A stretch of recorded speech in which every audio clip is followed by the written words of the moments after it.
morning. This is Stan in Gainesville, Florida, and you are listening to Light Talk. Hi, this is Steve in Dallas, Texas, and today we are talking about skin tones, fixing the broken stuff and the death of the PARcan on Light Talk. And this is David in the frozen tundra of Central City, Colorado. And if you don't already know, you are listening to Light Talk, and we are the Lumen Brothers. Every day, every week, we still are. Sometimes we have our sister Ann, and now That's that we're right. talking about it, we would like to thank Sister Ann for coming in for the last 3 episodes. It's wonderful that she was there. She was certainly a great addition for the Elaine McCarthy interview. And boy, was that some interview. It's great. I've got nothing but great feedback about that.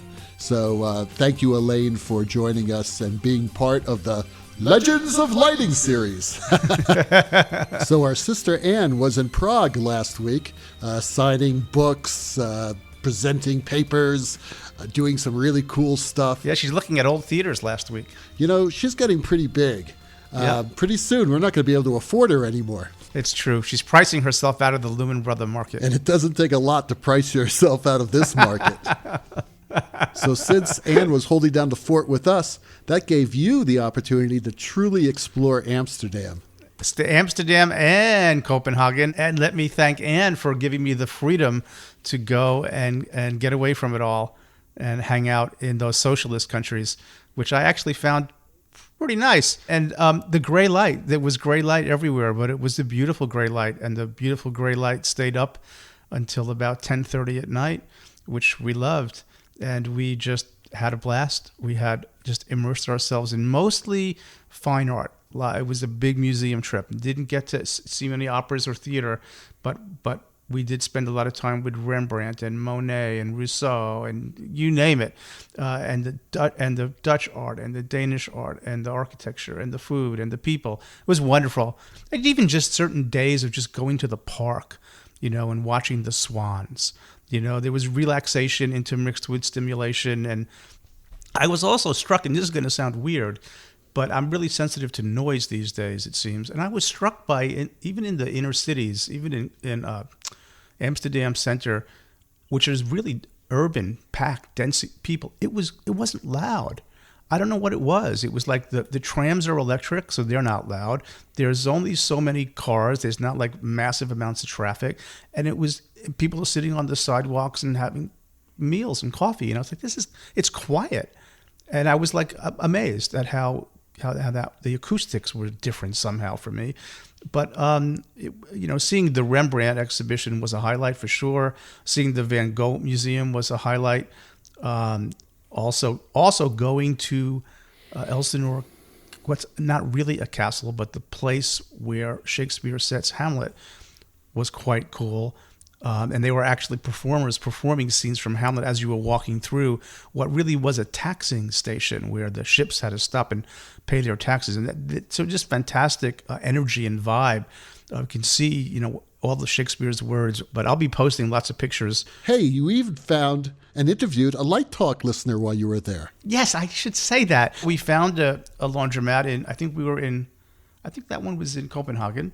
And we met this guy and we just started talking, and it turned out he was a cinematographer. And I mentioned Light Talk, and he goes, "Oh, that's really interesting." I said, "Would you like to be interviewed?" And he said, "Are you kidding? I would love it." So we stood there in the laundromat with my cell phone. And his name was Mortine Lovechild. I can't remember his last name, but I have it in my phone. And he recorded on his phone because for some reason my phone, I didn't have the memo thing working. And it was an interesting interview. David's going to edit, and we're going to get a release for him, and we're going to play that little short. We have the laundry machine dryer sound in the background for the ambiance. Yeah, great ambiance.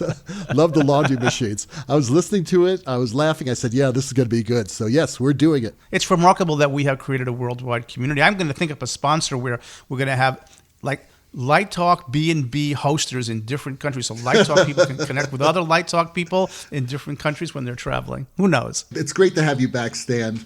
And we're Thank you. Really happy that you rejuvenated your artistic soul.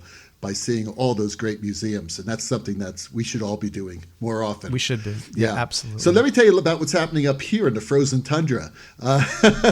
First of all, both shows are going well. We finished Lighting Billy Budd, and we'll finish Madam Butterfly tomorrow. But what is so surprising this year is this cockamamie weather. Central City is 8,600 feet up in the Rockies, and my flat is another 500 feet above that. And a few days ago, which happened, by the way, on the second day of summer, I woke up to a snowstorm. Snowstorm.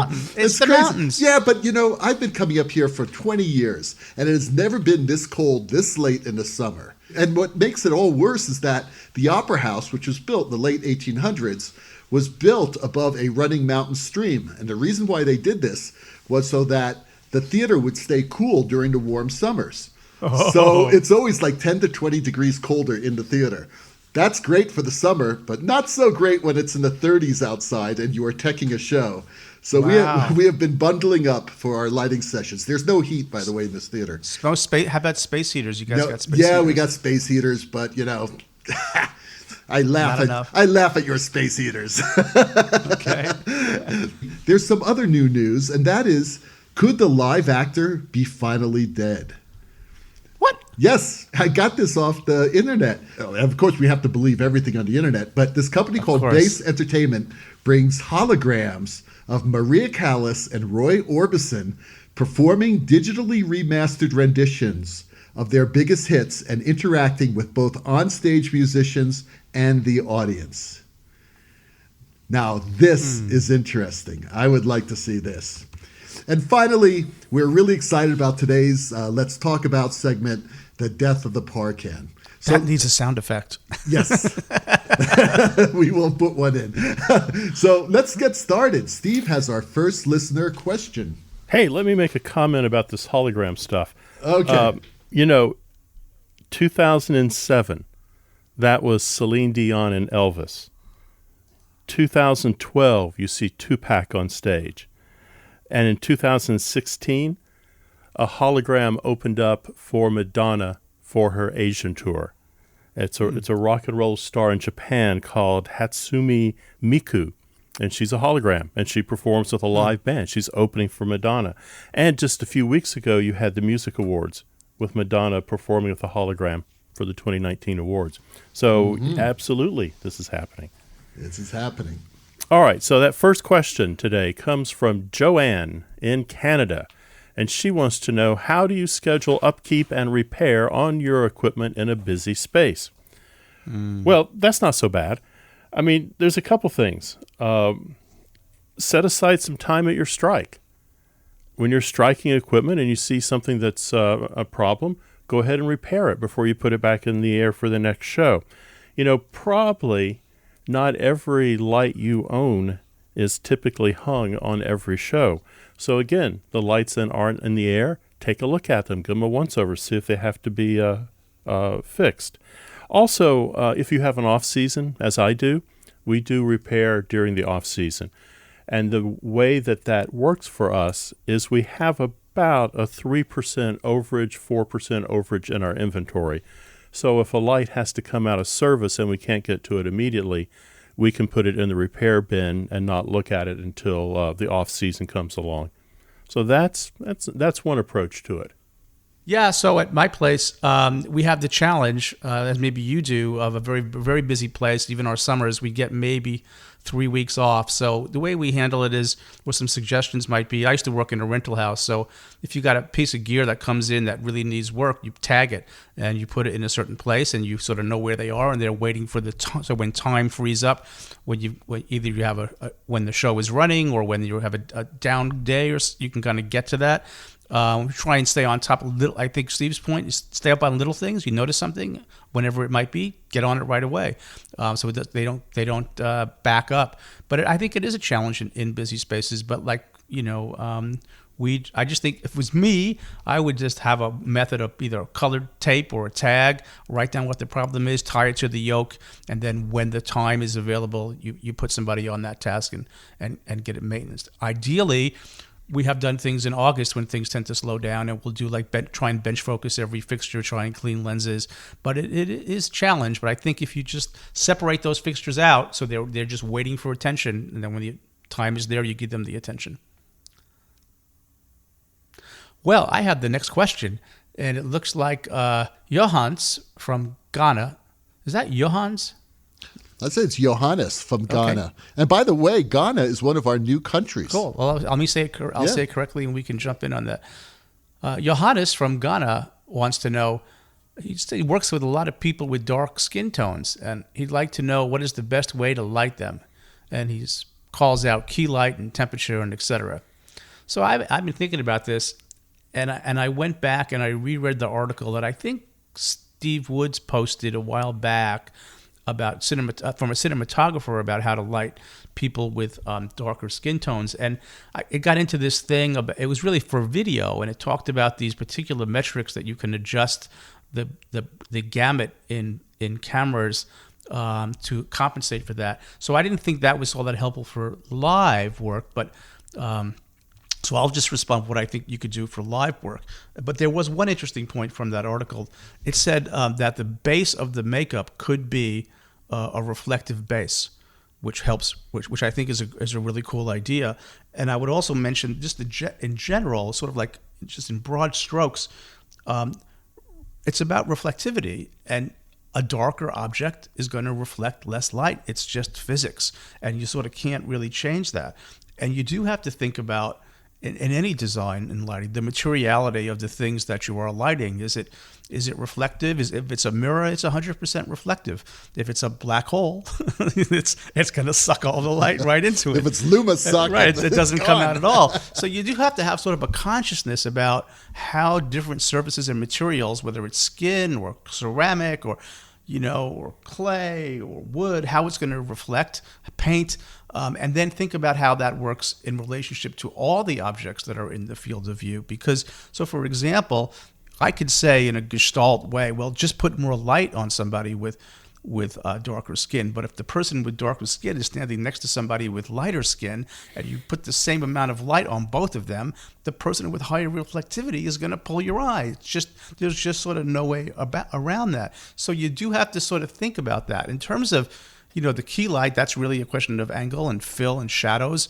Temperature, I mean, people of different skin tones exist in all different color temperatures at different times. So if they're at a sunset, they're going to get hit by the sunset color. If they're in a fluorescent room, they're lit by that. But I would say this, that everybody's skin is basically red, some form of red, because we all have blood, and there's blue in veins, right? So I think you want to just think about tweaking color to reveal the flesh tone in a natural way, unless there's a motivational light source like a sunrise or a sunset or a red light in a bar. It's going to be a red light in the bar, but to not be afraid with how much you light. Now, I will say this, and I'll take this from a story. So we were lighting a production of August Wilson's Gem of the Ocean, and it had a range of dark skin tones.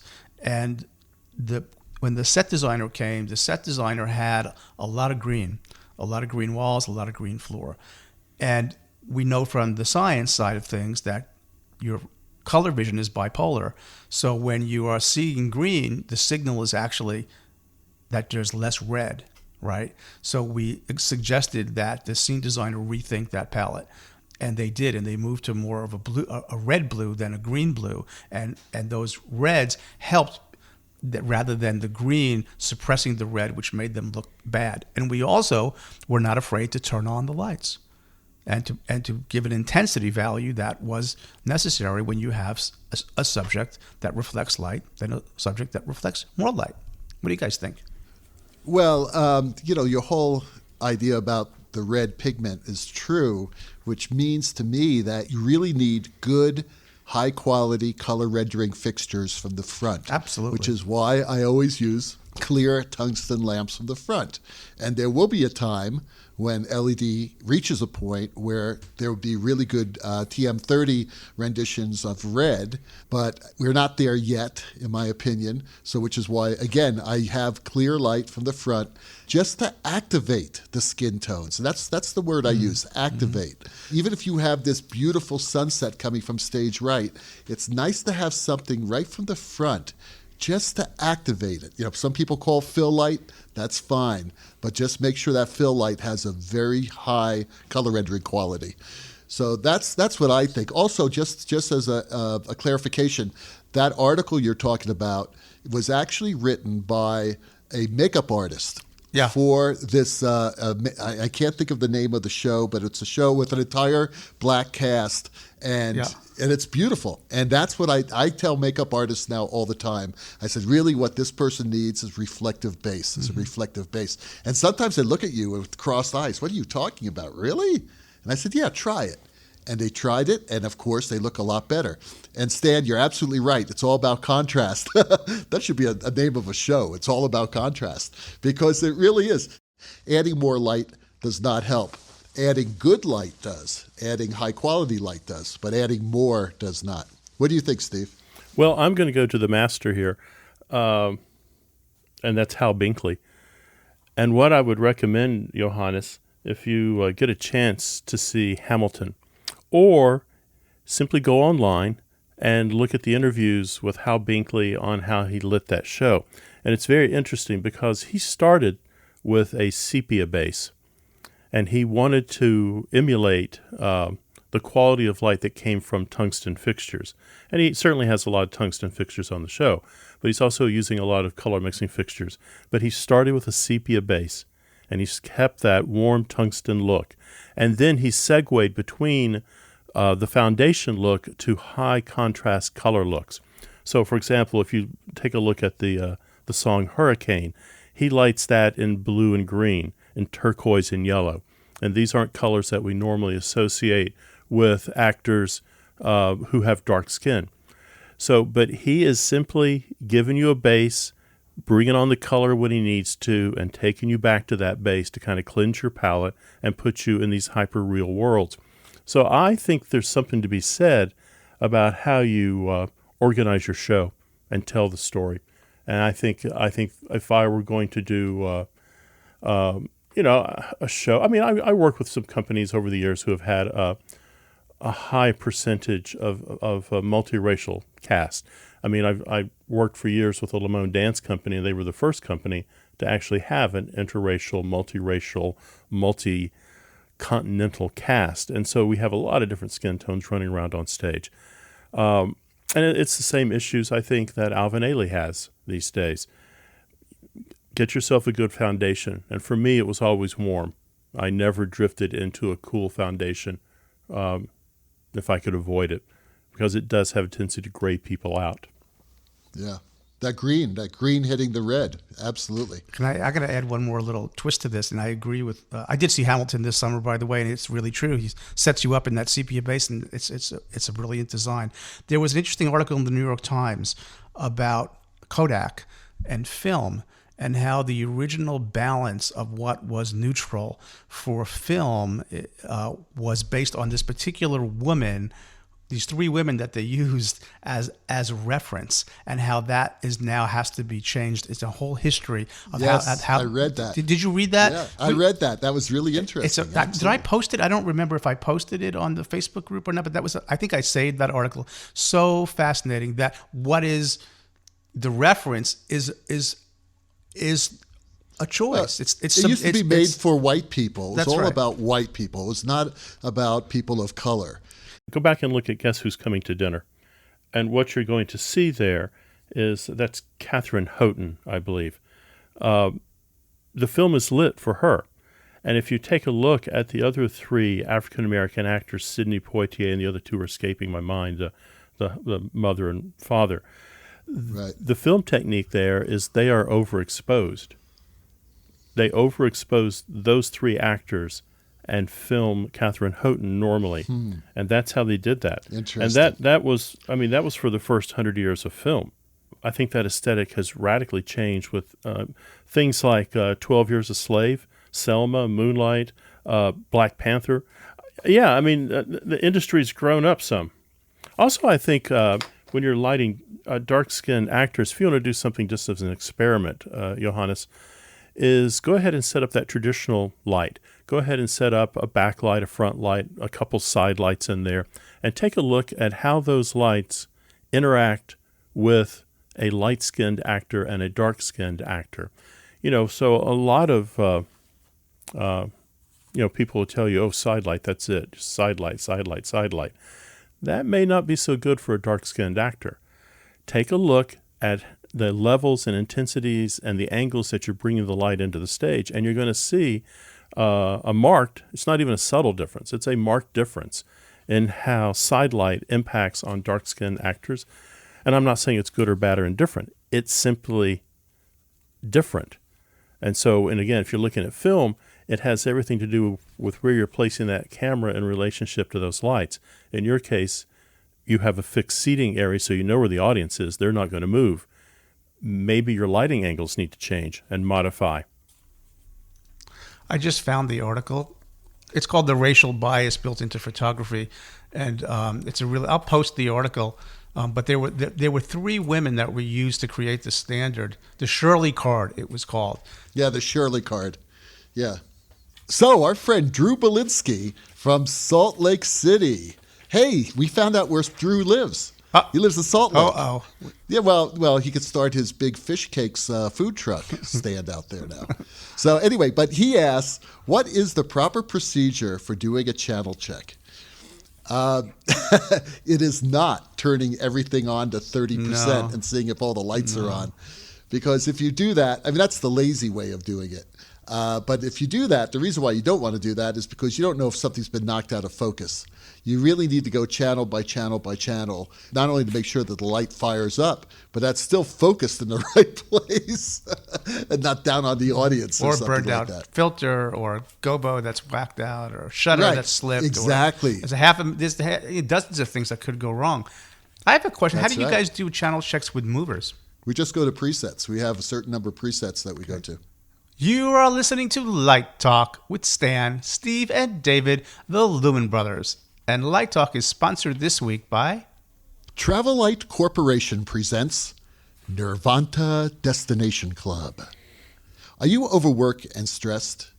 Ready to give up that horrible career? Just want to escape and get away from it all? Do you need some rest and relaxation away from your pathetic existence in some tiny Manhattan flat that you share with 3 other people who constantly drive you crazy? Allow Nirvana Destination Club come to your rescue. Nirvana Destination Club will offer you almost unlimited lodging in exclusive vacation getaways throughout the world. Our residences offer different suites exclusively designed for tech heads, 60s rock LDs, legitimate theater LDs, Vegas lighting directors, dance LDs, cinematographers, architectural designers, opera LDs, Broadway LDs, and of course, burnt-out roadies. And while other vacation clubs require a monthly fee upwards to $3,000 a month, we only ask for a small percentage of your gross earnings. For this minimal fee, you are placed in a specialized tier, depending, of course, on the ranking of your gigs. For those who specialize on Broadway and opera, expect luxury accommodations such as our estates in Carmel and the Faroe Islands. For those working in community and dinner theaters, expect our newly renovated digs at our new exclusive residence, Flem Estates, located in Los Angeles, deep in the bustling center of Skid Row. We guarantee that the only people around you will be people you associate with. No reason to worry about hobnobbing with those wealthy, entitled white millennials you see in those Inspirado commercials. You will be surrounded by agents, actors, stage managers, and drama queens. Who could ask for more? As a special bonus, every 2 years we offer you a special vacation designed especially for you by our travel agents at Travel Light Corporation.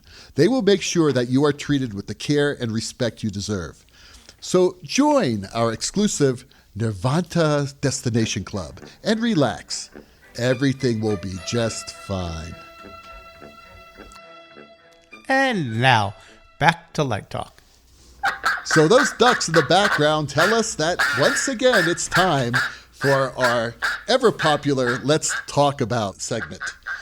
And today we are talking about the death of the PARcan.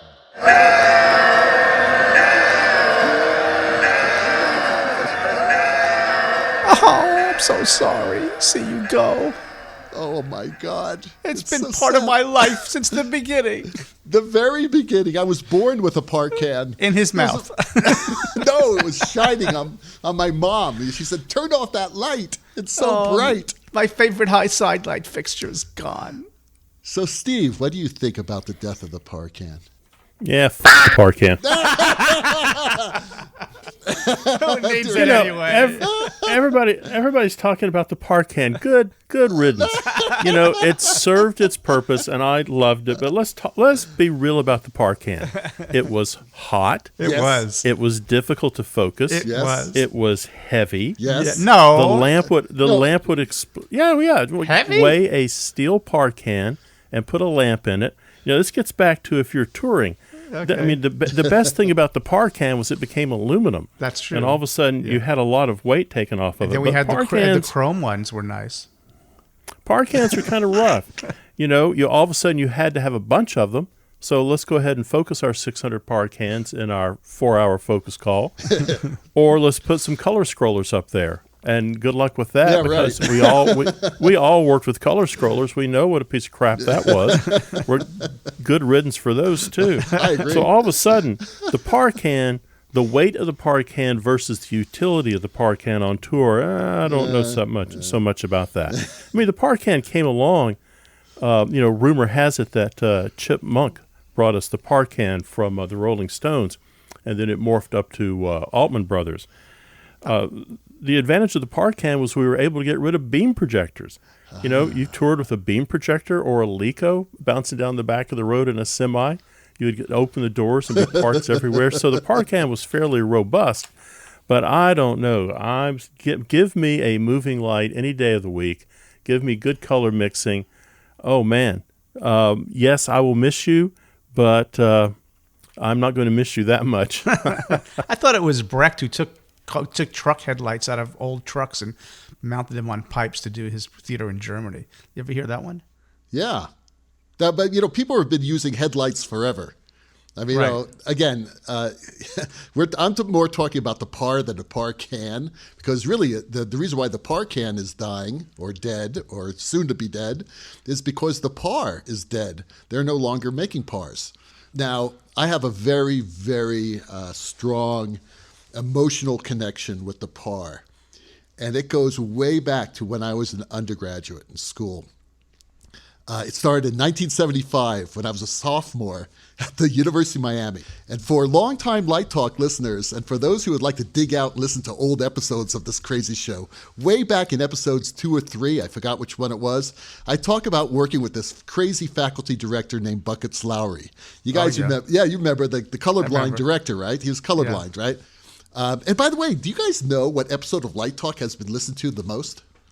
Number one. That's right. Number one. Thousands of people have listened to that crazy episode.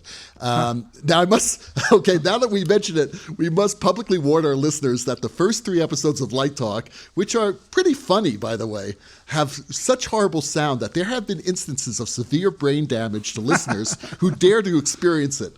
So Steve, Stan, and I, we actually discussed that one time, taking those episodes down. But our crack legal team of Fleck, Flock, Flare, and Glare, and of course their paralegal Snoot, told us that as long as we have a disclaimer at the top of the episode, we are protected. So be warned if you go back. Anyway, I digress. So back to Buckets. Buckets was a true believer in Stanislavski, right? In fact, this guy, he would probably be locked up today if he pulled such risk-taking exercises such as sense memory and emotional recall in today's classroom. But he was a real character and a great teacher and director. And I will never forget my first show with him. A true piece of crap called Sergeant Musgrave's Dance. I showed him my light plot, and he would just point at the plot and say, Jacques, and that's what he used to call me, Jacques, right? Jacques, I want a Davis here, here, here, here, and here. I was like this 18-year-old student, so I just nodded and wondered, what the hell is a Davis? So I went back into the lighting shop, which is basically your typical graveyard. And we had a bunch of old century strands, lights that had optical fields that resembled a lava lamp. You never knew where the hot spot would be. Sometimes the hot spot would actually move while the light was on. Sometimes you would see a shadow of a palmetto bug incinerating when the intense heat of the 500-watt lamp was at full. Man, it was a trip. But the only optically consistent light that we owned were these Davises. And it certainly was the most powerful light. And guess what they were? They were PAR 64s. And the reason why it wasn't in a can, it was because it had this funky sort of shell that looked like it was ripped off of a 1963 Buick, right? But they were PARcans. So it was pretty crazy. Anyway, buckets loved to see these downlights hung from a 12-foot grid. So we would hang them. They'd probably be bar 64 narrow spots, and he would place actors directly under them so that all you saw were skulls with shadows under their eyes and noses. What we would call dramatic lighting. So these expressionistic moments left a real powerful impression on my artistic sensibilities. It is also important to remember that PAR strip lights, or what we used to call PAR strips, were used quite often in rep plots. They were used as backlight mostly.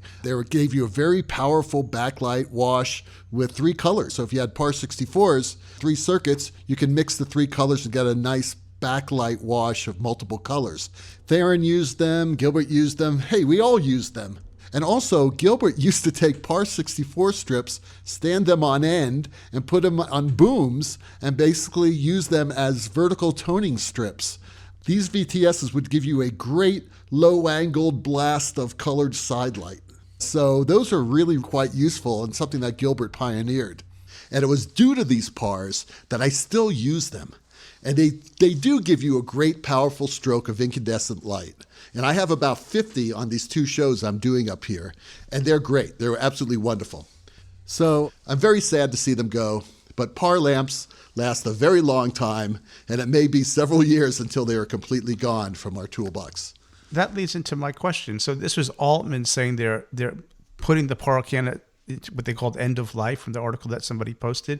But does that mean that GE and Sylvania and Ushio are going to stop manufacturing the lamp? Does anybody know? Yeah, that's why Altman is pushing the PARcan into end of life. The lamp manufacturers are shutting down. I see. Okay. So there'll be a couple Chinese manufacturers that go with it, but the ones I've looked at do not have anywhere near the life expectancy of, say, a GE or an Osham or a Sylvania. So, I mean, good luck. You'll be changing a lamp every other week. Oh, if my God. If you use them. It'll be really short. I mean, I'm talking 100 hours maybe. Wow. Really short lamp life. you think somebody will come up with an LED retrofit lamp for everybody who has the cans? But it's not. It's not a PARcan anymore. No, it's not. I mean, right. the thing about it is you're looking for that quality of light and that intensity of light and the warmth of it and the punch and the gut of it. Right. So yeah, I mean, someone can come up and put an LED inside a can, but it won't be a parabolic illuminized reflector. It'll just be an LED stuck in there. Right. I think it's gone the way of the dodo. But also, it's more, it's more than just the lamp. It is color mixing. Yep. We have limited amounts of time and money and space. People want a fixture that does 5 things instead of 1 thing. So Steve has our last listener question. Yes, and this question popped up about a month ago, and we're finally getting around to it. Ben Mills from the UK writes, as a college student, what are some good ways to learn about lighting design and develop my own lighting designs? I'm from the UK and not currently studying design yet. Well, what I would say is see as much as you can see. Go to every club, go to every theater, go to every ballet, every opera. Watch television. Watch the really good shows that are well lit. Go to the films. See that. Go to the museums. Look at what painters are doing with light. Wander into that theater you've never wandered into before and ask to see the resident lighting designer and talk to he or she about assisting, sitting in the theater quietly with a cup of tea, watching them work. It is about getting involved. The technology and that stuff is going to happen once you get in class. But right now, you can be preparing for that by just becoming educated about the art of design. I would agree with everything Steve said. And one thing he said that is resonating with me that I maybe will emphasize a bit, to understand how to do it for the stage, going to see stuff is the best. But in terms of understanding how to use light artistically, how to think about it, I was so struck this trip in these museums, really taking the time and looking at the work of masters, Dutch masters in particular, Rembrandt in particular. There was displays of Rembrandt's etchings that I'd never seen before. For example, the size of a postage stamp, where he is just scratching with a pen hatch marks to make the highlight and shadow to create the form. And I thought, how cool is that to look at and understand what he's doing? So I think by looking at great artists who render light will really kind of raise your sensitivity to be artistic. And then how you apply it to story, I think, as Steve says, is best observed by watching performance in action in all the formats that Steve has mentioned. Yes, and also don't forget about the world around you. Go outside, look at the atmospheres, feel it, see it for the first time, analyze it, take a camera, take photographs, look at the light, analyze how that light is making you feel. You know, all these are very, very important fundamentals of being a lighting artist. You know, David's point about photography, I take a camera on every trip I go, and I'll be going through 1,100 photographs the next couple of weeks, because I get to look at the work again and to analyze it. And when you are photographing, you are graphing photons. You are analyzing, and you look closely, as David says, as to what light is doing and how it is behaving. Develop an eye for light, and then you'll figure out through your own artistic muse how you want to apply light when you're in control of it yourself. Well, guys, that Hammond organ solo in the background tells us that once again you've spent another morning listening to Light Talk. Check out our website on lighttalk.org and be sure to follow us on our Facebook group. Also, subscribe to our podcast on iTunes, Stitcher, Spotify, iHeartRadio, Google Play, TuneIn, Player FM, SoundCloud, and most other podcast sites. That way you will not miss a second of Light Talk fun. No guarantee is offered regarding the accuracy of any statements or opinions made on this podcast. But just remember, if you choose to litigate us, our law firm of Fleck, Flock, Flair, and Glare, and the paralegal snoot will defend us until our retirement funds are depleted. Light Talk is written and produced by the Lumen Brothers, coming to you this week from Central City, Gainesville, and deep in the heart of Texas. And be sure to tune in next week when we discuss the life expectancy of static lights, discrete timings, and summer stock war stories. All of that stuff and a new sponsor, Light Talk. We are broadcasting questionable Lumen knowledge and humor around the world. So we'll see you all next Saturday morning. Bye-bye from Light Talk. So long, everyone. Light Talk.